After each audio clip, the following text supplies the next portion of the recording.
বিয়ে করার আগে দেখবেন বিয়ের মায়ের মতি গতি, তা না হলে কিন্তু নিজের জীবনে নিজে করবেন ক্ষতি। সবাই তো বোঝে না দুনিয়ার ভাও, সংসার সুখী হয় না যদি খারাপ থাকে বিয়ের মাও। সবাই তো ভালো মেয়ে বিয়ে করার জন্য খোঁজে, সে বাড়িতে বিয়ে করবেন না, সে বাড়িতে মেয়ের মাও মাতাব্বরি বোঝে। যদি মেয়ের মা হয় চালাক, 2 বাচ্চার মাও হলেও দিতে পারে তালাক। তোমার বাপ না খাওয়ার জন্য এমন করবো চালাকি, পরে বুঝবা সংসার করা জ্বালা কি।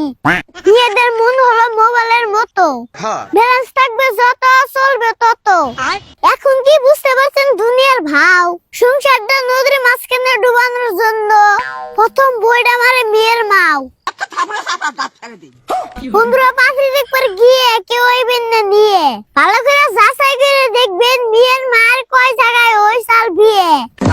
যদি থাকে মেয়ের মায়ের 4-5টা জামাই পাল্টানোর স্বভাব, বিয়ে সংসারে কিছু হলে কল দিয়ে কইব বাড়িতে তোর কি জামাইয়ের অভাব। তখন আপনার সমাজের কাছে কেমনে দিবেন জবাব? পাড়া প্রতিবেশীরা কব তোমারই খারাপ স্বভাব। যত আছেন ভাই আর ভাবি আপনাদের কাছে তো লাইক ফলোয়ার